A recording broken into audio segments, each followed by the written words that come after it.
The King Vikramathithan Stories. The King Vikramathithan stories are believed to have been written during Gupta period around 3rd to 6th century CE. These stories talks about the many morals that needs to be known to every human being. The King Vikramadityan ruled Ujjaini kingdom for 2000 years. There were many stories about him. We are going to listen to all such stories in upcoming videos. How many times you hear the stories, it gives us so many morals and also wants us to hear the same stories again and again. Let's start with the stories now. Before we start hearing the King Vikramaditya stories, we need to understand how the stories are classified. King Vikramaditya was sitting on a grand throne while he was ruling the kingdom. The throne had 32 steps with 32 angel dolls on each step. The throne was given to the king by the Lord Indran who ruled heaven. The 32 angel dolls shares the stories about the glory of the king Vikramaditya's ruling. The first set of stories falls into this category. And the second set of stories are about the conversation the king had with a ghost in the graveyard. We are going to look into the first set of stories. Before that, we had to know about the grand throne of King Vikramaditya. In the first story, we are going to hear the story of the King Vikramaditya's throne hereafter, which has been called as Simhasana. King Bhojaraja ruled Ujjaini for a very long time. The king had a habit of going to the forest with his group for hunting. One day, he went to the forest for hunting, and after the hunting for a long time, he and his companions got very tired. At that time, they saw a very beautiful garden near the forest. Near the garden, there was a small hut built on top of the pillars where the owner of the garden, Saravana was sitting and guarding his garden and the fields. Saravana was very happy to see the king and his companion. He said to the king and his companion, "You must definitely come to my garden," and wanted to eat all the fruits in his garden and enjoy them. So the king and his companions came to his garden, ate the fruits, and enjoyed. After a while, the king and his companions started leaving the garden.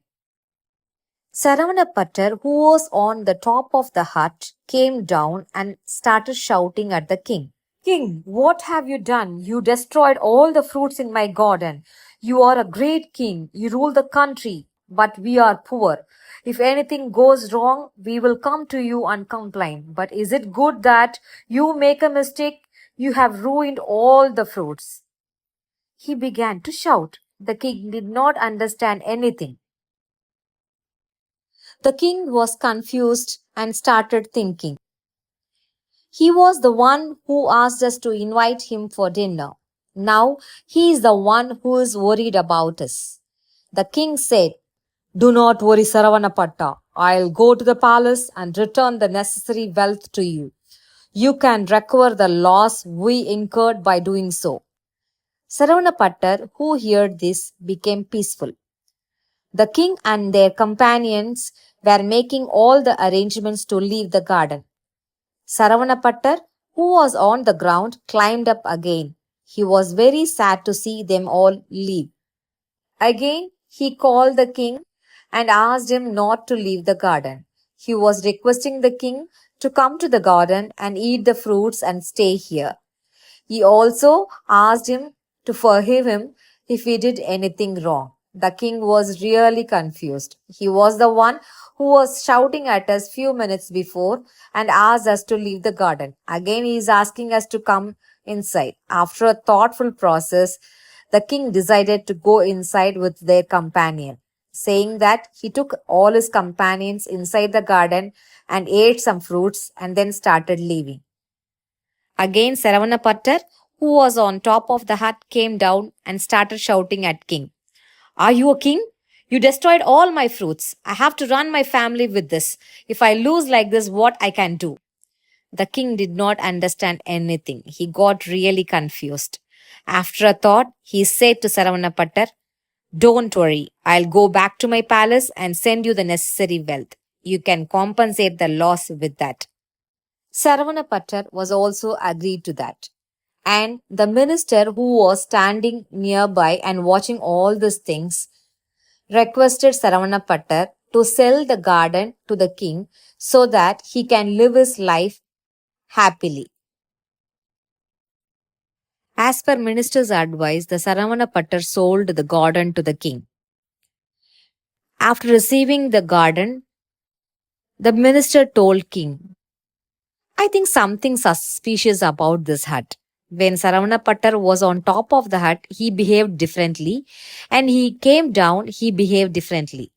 I think it's time for us to clean up the garden, remove the hut, and let's dig under this hut and see what is inside that. The king agreed to the idea. They removed the hut and started digging the land under the hut. After a while of digging, they saw a beautiful grand thorn with 32 steps. On each step, they saw a angel doll, and the thorn was full of precious stone and it was glittering. The king was very happy to see the thorn. The king wanted to sit on the thorn for ruling. The king took the thorn to the palace and he wanted to sit on the thorn on an auspicious day. The auspicious day also came. The king started to climb the steps in the thorn by keeping his leg on the first step. The doll in the first step started talking to the king. The name of the doll is Ranjita Padamai. Boje Raja, how can you sit on this thorn and rule? This thorn is ruled by my king Vikramaditya Raja. She started asking questions. Our king ruled 56 kingdoms, and all the rulers of those kingdoms lived under my king. My king ruled the countries for 2000 years. How can you sit in the throne of such a king? Bhojarajan was very surprised on hearing this. Vikramaditya Raja, is that so? I do not know anything about him. Can you tell me a little about him, Padma? He asked the Padmai. That Padmai also started telling about the Vikramaditya Raja. This is the end of the story about the King Vikramadityan's Simhasanam. We will see the story about King Vikramaditya shared by the Ranjita Padmai in the next video.